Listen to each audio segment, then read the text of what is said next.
Ingat, kita hanya menghukum orang yang telah berbuat kejahatan.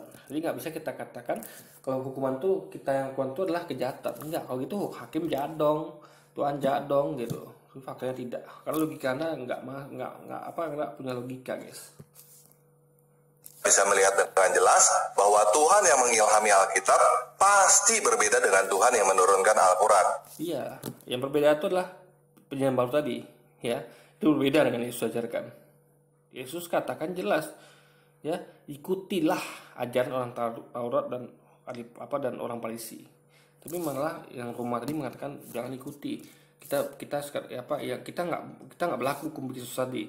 Yang mata ganti mata, gigi ganti gigi. Yang nggak berlaku adalah yang ini gitu.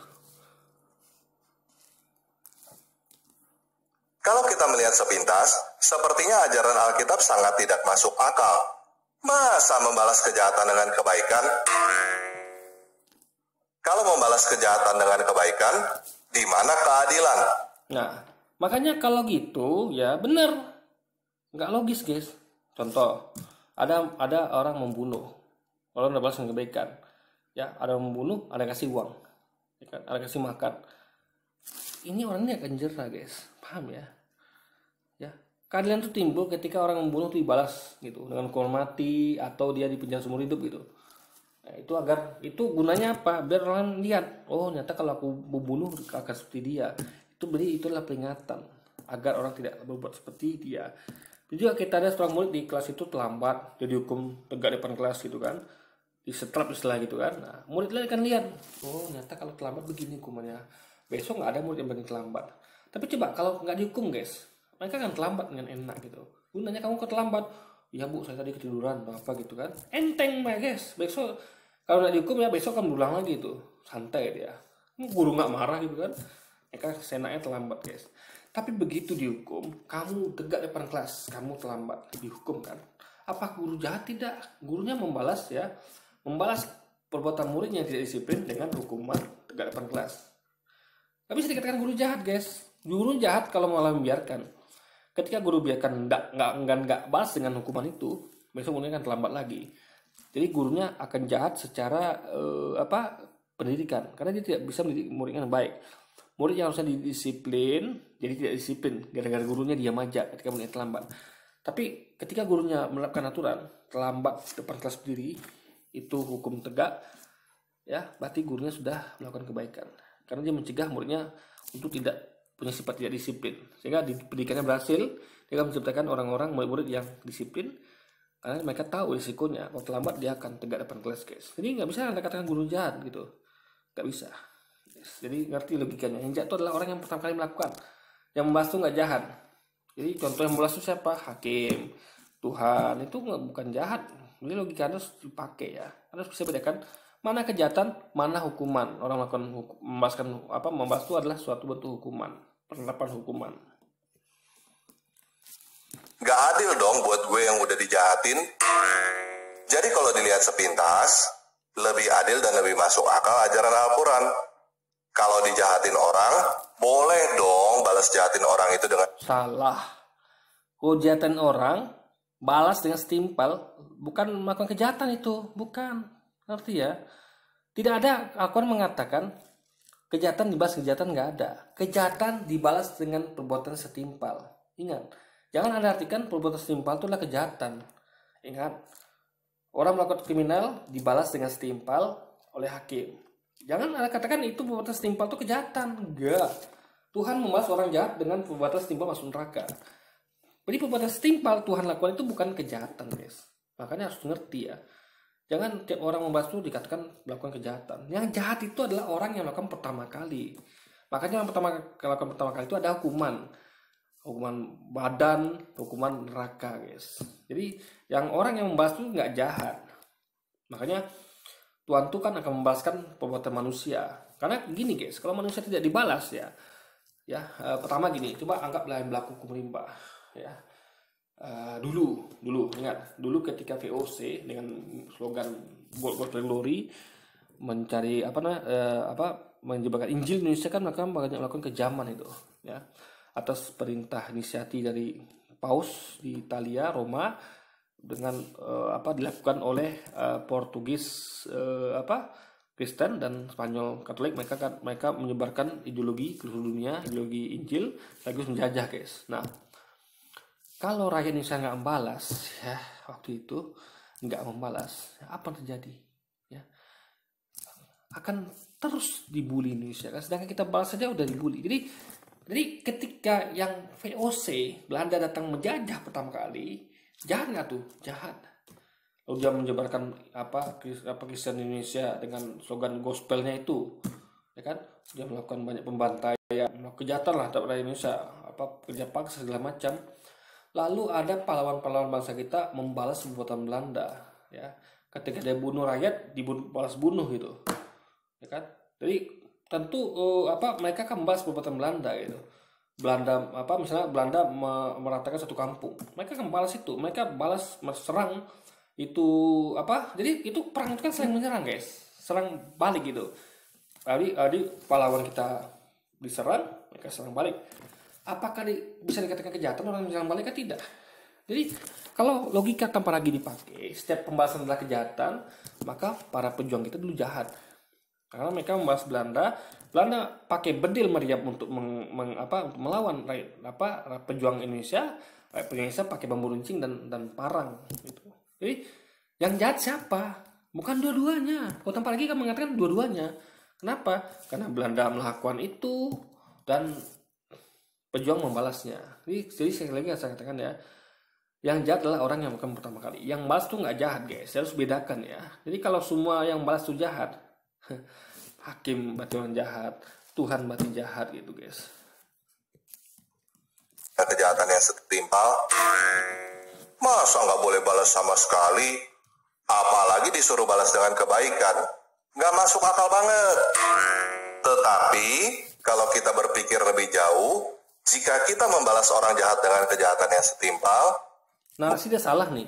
Bukan menjalas orang jahat dengan kejahatan setimpal ya. Membalas orang jahat dengan perbuatannya setimpal. Ingat, yang membuat jahat itu adalah yang perbuatan orang ini. Kita hanya membalas dengan perbuatan setimpal. Itulah hukum. Yang bukan hakim, yang masukkan orang ke penjara, atau hukuman apa itu membalas kan? Membalas orang jahat kan? Apakah itu adalah kejahatan juga? Enggak. Jangan katakan orang yang membalas itu adalah melakukan kejahatan setimpal, guys. Jadi ini aja logika awal udah ngawur ini. Jadi kalau semua pembalasan itu adalah kejahatan, maka hakim jahat, Tuhan jahat dengan menjadikan neraka dan penjara, guys. Bahkan regu tembak untuk menembak orang-orang, membunuh orang-orang yang mengeksekutasi orang-orang yang melakukan pembunuhan sebelumnya, guys. Bukankah kita menjadi sama jahatnya dengan orang itu? Yuk kita renungkan lebih dalam lagi. Apa itu jahat? Bagaimana caranya menentukan seseorang baik atau jahat kepada? Ya itu saya katakan tadi ya. Apakah polisi jahat? Hakim jahat? Tuhan jahat? Enggak. Yang jahat adalah pelaku kejahatan. Tuhan, hakim, polisi, atau orang deh. Anggaplah belum nggak ada polisi, nggak ada hakim, nggak ada Tuhan. Nah, yang ada orang aja. Ya kan? Membalas tuh sama kayak Tuhan balas masuk neraka, hakim masukkan penjara, polisi masuk penjara, ya kan? Jadi saya lagi itu bukan kejahatan. Membalas itu bukan kejahatan. Kejahatan adalah melakukan pertama kali. Itu yang perlu kita pahami ya. Kita subjektif sekali kan? Apakah kamu benar-benar tahu siapa orang yang baik kepada kamu dan siapa orang yang jahat kepada kamu? Kalau kamu mau jawab dengan jujur, kamu tidak tahu. Kebanyakan orang menentukan baik atau jahat dengan pikiran yang sangat pendek dan sederhana. Kalau seseorang membuat saya senang, maka orang itu adalah orang baik bagi saya. Kalau seseorang membuat saya tidak senang, maka orang itu adalah orang jahat bagi saya. Tanpa berpikir apakah orang itu melakukan hal yang benar atau tidak. Itu kan kata Anda, ya. Orang itu ngerti, guys, ya. Orang jahat itu adalah orang yang melanggar perintah Tuhannya. Itu orang jahat. Tuhannya mengatakan jangan berzina, jangan membunuh, jangan ini itu. Jadi orang jahat tuh intinya adalah orang jahat adalah orang bukan yang membuat kita nggak senang gitu, guys. Paham ya? Ini aja konsep udah salah ini. Coba Anda bayangkan ya. Kalau orang jahat adalah orang yang buat kita nggak senang. Contoh ya, saya dulu pada waktu itu guys, waktu apa ya, SMA saya asal saya itu, saya kan lagi rajin-rajin sholat gitu guys. Ayah saya dulu malas sekali sholat guys, malas sekali gitu. Nah, saya mengajak orang tua ayah saya sholat. Pak, sholat dong pak, yuk udah azan tuh. Saya ajak orang tua saya sholat guys, gitu. Orang tua saya diam aja, nggak jawab, malah dia malah tidur guys, malas dengar ajakan saya gitu. Nah, lalu suatu-waktu lagi nak tidur saya matiin kipas. Lalu dia bangun, kok mati kipasnya? Kok matikan ya katanya kan? Iya, aku matikan. Saya jawab kan, saya matikan pak. Papa habisnya papa tidur, saya sholat papa tidur. Malah enak pakai kipas, maka saya matikan kipasnya biar papa nggak bisa tidur gitu kan. Habis sholat baru papa tidur gitu. Apa yang terjadi guys ya? Papa saya waktu itu ya, ini lucu guys. Ya, marah besar guys. Dia melepaskan ikat pinggang dan dia memukul saya pakai ikat pinggang. Dia katakan, kamu anak kecil tahu apa gitu.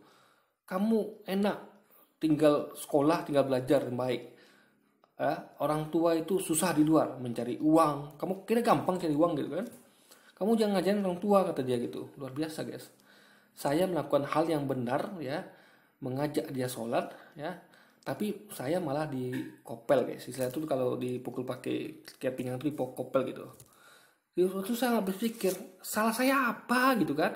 Kok saya di begini gitu, paham ya? Nah, jadi anak harus paham itu, ya. Perbuatan saya itu membuat bapak saya nggak senang, papa saya nggak senang. Buktinya dia nggak senang, dia mukul saya pakai ikat pinggang, ya. Itu bukti dia nggak senang. Apakah saya itu jahat? Tidak, ya lakukan itu baik, ngajak dia sholat gitu. Paham ya? Orang tua menghardik anaknya bandel nih. Kamu nanti mama pukul ya. Coba deh, kamu berani mama kalau berani gitu kamu lakukan nanti mama marah ya, mama kurung ya gitu. Coba ancaman-ancaman agar apa anaknya takut jerah. Tentu anaknya nggak senang dong gitu kan. Dibentak seperti itu gitu kan. Tapi berarti kalau gitu orang tuanya nggak baik malah. Jadi patokannya adalah bukan pada gitu ya, bukan pada membuat senang apa tidak senang gitu. Juga banyak contoh lain. Ada orang yang misalnya ada contoh gini lah gampang guys ya. Coba Anda baca Quran di depan orang yang lagi di diskotik. Anda baca deh Quran itu. Orang lagi joget-joget gitu kan. Narkoba, mabuk segala macam, Anda datang baca Quran. Pasti Anda kena marah, guys. Apakah Anda lakukan jahat? Tidak, Anda melakukan kebaikan gitu. Tapi mereka tidak senang gitu. Dipatokan jahat baik itu adalah bukan pada apa yang lakukan itu senang apa tidak pada orang lain gitu. Jadi dari awalnya dia sudah salah dalam mengira kita, dalam memikirkan konsep gitu, guys. Bagi seorang pecandu, orang yang baik adalah orang yang kasih dia obat. Dia nggak peduli hidup dia hancur atau dia diperbudak oleh orang itu. Tetapi, pada saat dia mau berhenti dari kecanduan, dia baru sadar bahwa orang yang kasih dia obat itu sebenarnya jahat. Betul nggak? Coba ingat-ingat ketika kita kecil. Bukankah kita pernah merasa orang tua kita jahat karena kita tidak dikasih main dan memaksa kita untuk belajar? Nah, ini yang saya sampaikan. Ini pikiran orang-orang, bukan yang tadi pertama tadi gitu. Ditambah lagi dengan ketidaktahuannya, dia mengira kita tuh menyangka yang pertama tadi, yang benar. Apa tidak? Kita semua sepakat dengan tambah lagi kalau yang jatuh bukan yang pertama tadi, tapi ini itu. Tapi dia salah mengerti. Dia mengira kita berpikir seperti yang tadi, hanya dia berpikir ini, padahal kita sebenarnya sepakat kalau yang benar itu yang disampaikan terakhir ini, guys. Paham ya? Di awal dia sudah salah dalam menilai kita gitu. Jadi sekali lagi dia cuma bisanya asumsi gitu. Paham ya? Asumsi aja guys kerjaannya gitu. Pokoknya orang nggak tahu gitu kan. Orang kita tahu semua kok yang mana jahat mana baik gitu kan. Bukankah setelah kita dewasa, kita baru mengerti bahwa mereka memaksa kita belajar karena mereka baik? Jadi, untuk menentukan seseorang itu baik atau jahat aja, kita sering keliru. Kita yang mana ya? Lu aja kali. Jadi jangan kira kita ini bodoh tanpa lagi. Kita ngerti kok mana jahat mana baik gitu kan. Jangan karena kira kita yang tadi itu gitu. Anda ini terlalu gampang menilai orang gitu. Bagaimana kita mau membalas kejahatan dengan kejahatan yang setimpal? Kalau orang tua kamu dibunuh orang, kamu mau balas yang setimpal itu bagaimana? Kamu mau bunuh orang itu? Atau mau bunuh orang tuanya orang itu? Ya bunuh orang yang bunuh orang tua kita. Apa urusan sama orang tua dia? Orang tua dia nggak salah. Makanya pengadilan itu hanya menghukum orang yang membunuh, tidak menghukum orang tuanya. Paham ya tanpa lagi ya? Kamu harus pakai logika kamu gitu. Masa disuruh kasih pilihan yang dibunuh orang yang bunuh orang tua kita atau orang tua dia? Ya tidak, orang tua dia disilang itu, betul ini. Tapi dia sekali lagi dia ngasih opsi yang nggak benar guys. Ya. Makanya hukuman itu akan menimpa orang yang melakukannya. Nggak urusan sama orang yang tidak melakukannya, itu orang tua dia guys. Anggaplah kamu bunuh orang tuanya orang itu supaya setimpal. Nggak setimpal. Yang setimpal tuh kita makanya ngerti ya. Tanpa lagi dia ngerti nih konsep setimpal. Ntar guys.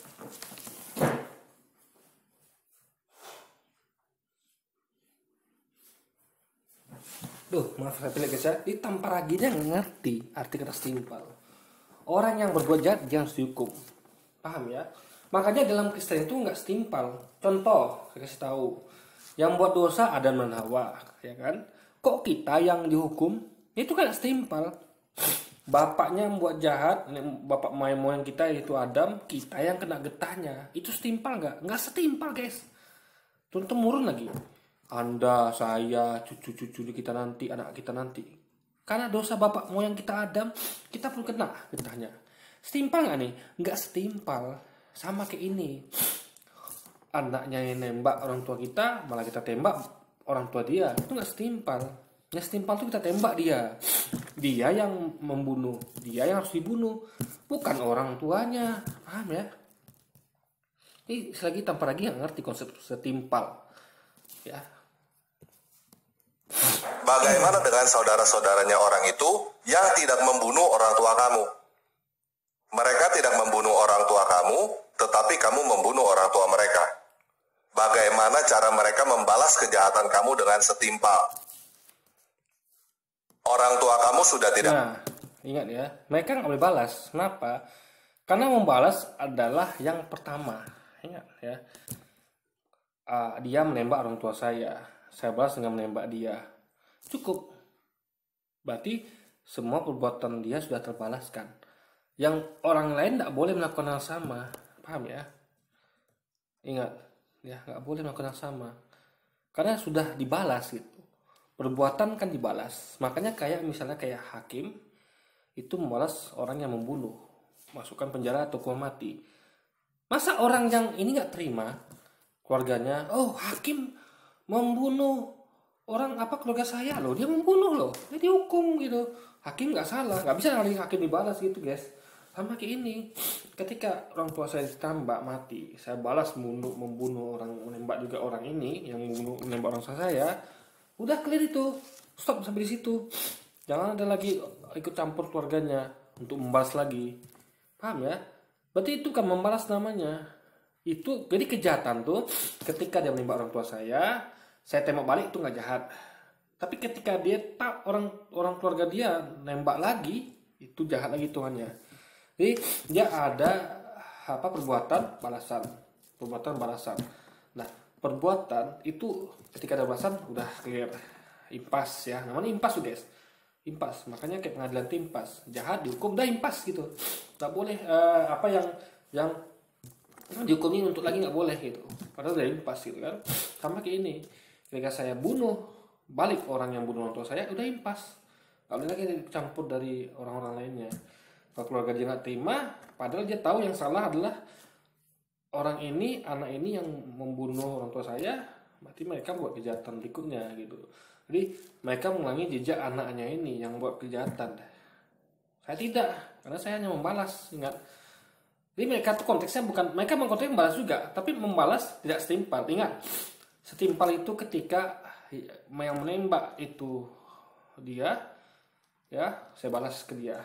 Jadi balasnya itu pada orang melakukan guys, ya kan, bukan pada orang lain.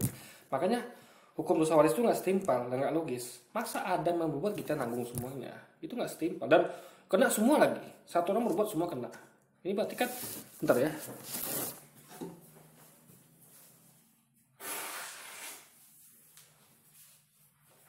Nah ini kan berarti kan kalau misalnya Adam berbuat dosa, kita semuanya kena, itu berarti kan hukum balas dendam namanya. Kok bisa berlaku begitu coba?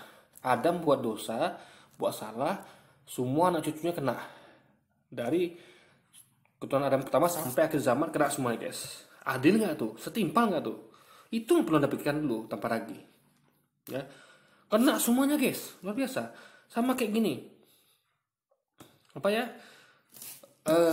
Orang ini menembak orang tua saya habisi semua keluarganya. Yang salah kan cuma orang ini gitu. Kenapa saya habisi semua keluarganya gitu? Yang saya habisi adalah hanya dia saja. Nah, sama kayak tadi, ada yang dosa, yang salah kok kita semua kena hukuman gitu. Itu setimpal nggak? Jadi ajaran Kristen aja udah nggak setimpal itu, ya. Yesus nggak ajaran seperti itu. Yesus katakan ya, kemarilah anak-anak itu, karena mereka sungguh adalah punya kerajaan sorga, kata Yesus. Ya, anak-anak itu adalah punya kerajaan sorga. Nah, orang Kristen beralasan mereka punya kerajaan sorga karena mereka percaya Yesus. Anak kecil nggak bisa dikatakan percaya sama Yesus, nggak bisa. Anak kecil itu nggak bisa dikatakan percaya guys. Kenapa? Karena percaya itu adalah yang real, percaya dengan sadar. Anak kecil bukan bisa dikatakan percaya yang sadar. Buktinya, ya. Mana bayangkan, anak kecil itu gampang dibujuk rayu guys. Dia gampang percaya sama orang. Dek di permen, ikut. Dia percaya, tapi bener nggak? Enggak. Ada percaya yang benar, yang sadar, yang ngerti dengan percaya nggak ngerti. Anak-anak itu adalah percaya nggak ngerti. Dia percaya sama orang tuh siapa aja dia percaya. Padahal orang dewasa nggak begitu. Karena anak-anak nggak bisa punya kemampuan untuk menilai, belum punya.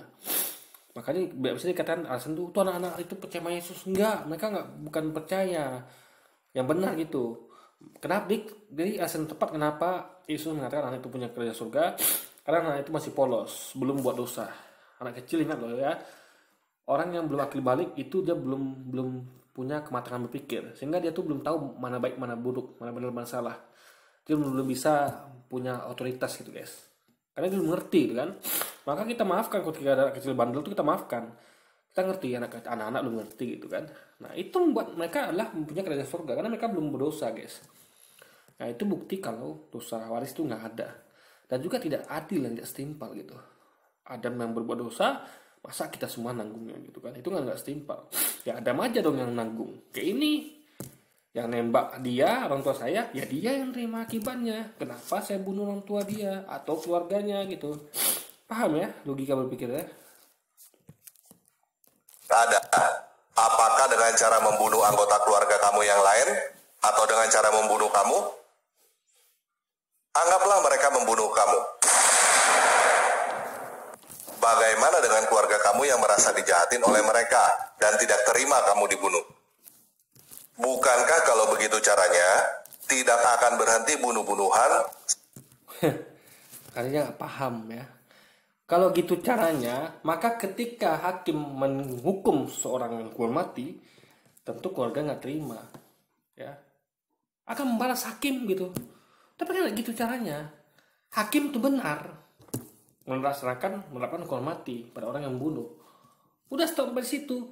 Orang berbuat dibalas selesai. Jangan dibalas lagi, paham ya? Jadi ini sudah ngawur yang tanpa lagi guys. Bukan begini konsepnya. Ya, nih saya terangkan.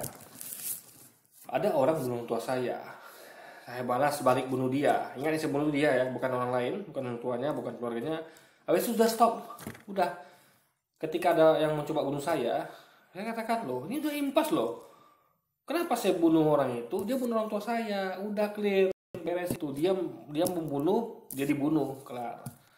Kan kamu tidak saya bunuh, gitu kan? Kalau kamu nggak terima, saya juga nggak terima. Coba. Ketika kamu tidak menerima dia saya bunuh, dia saya nggak terima dia bunuh orang tua saya, tapi kan sudah impas, paham ya? Jadi, perbuatan dia membunuh orang tua saya sudah saya balas, impas, sudah clear. Nggak boleh ada lagi sambungannya guys. Itu dia berpikir seperti itu ya. Sampai semuanya mati. Apakah itu yang kamu mau? Balas kejahatan dengan kejahatan?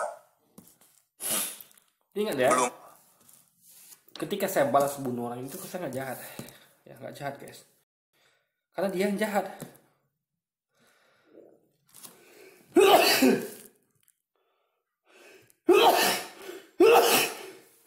Sebentar guys ya.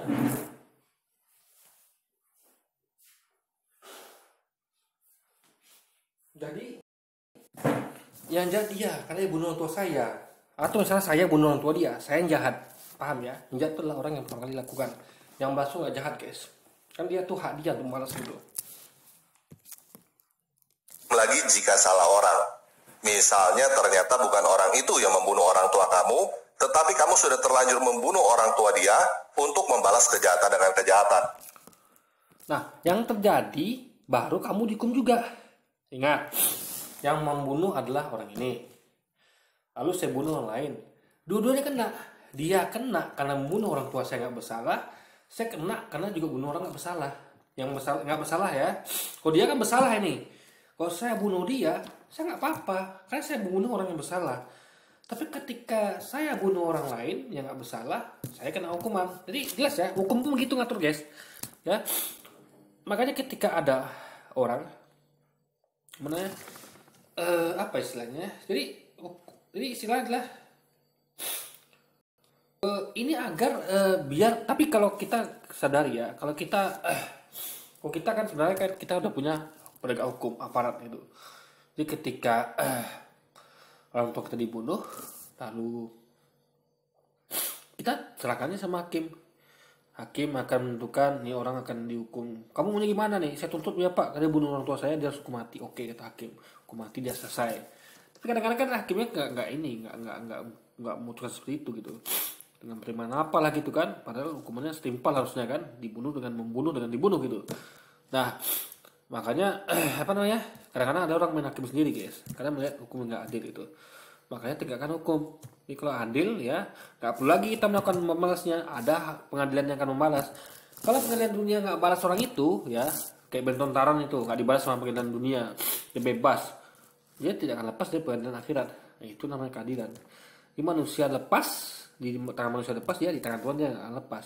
Nah itulah gunanya Tuhan menciptakan neraka agar orang-orang mendapatkan hukuman setimpal.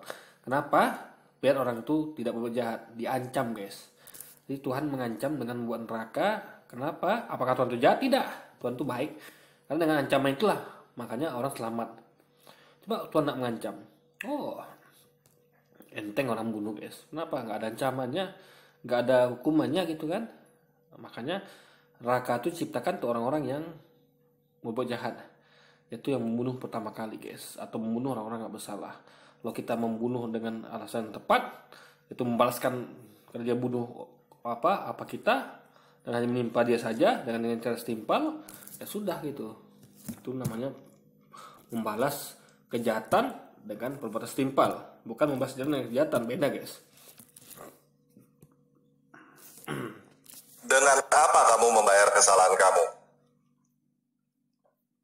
Apakah kamu bisa menghidupkan kembali orang tua dia?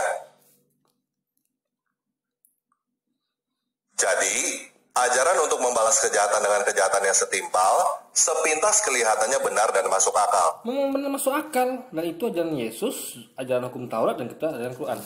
Nah masalahnya guys,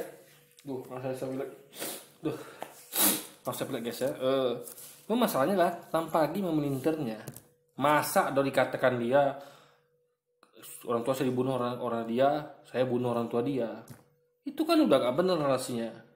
Lalu dikatakan dia lagi, lalu saling balas-balas. Itu kan gak benar narasinya.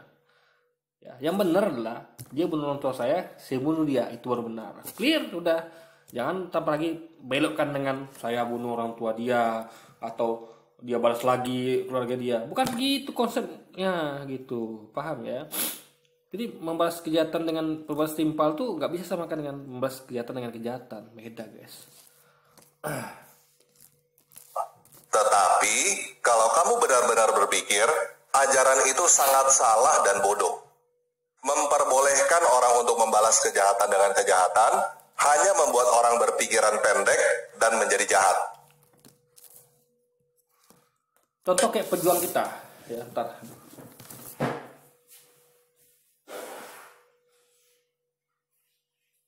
Jadi guys, saya suka ngulang-ulang ya. Jadi contoh kayak para pejuang kita, coba lihat. Ketika Belanda menjajah Indonesia, melakukan pembantaian kepada kita, apa pejuang kita diam saja? Enggak, mereka balas guys. Ketika Belanda menyerang kesultanan kita, kerajaan-kerajaan kita balas ke Belanda. Kita juga serang benteng dia guys. Apa kita kerja jahat?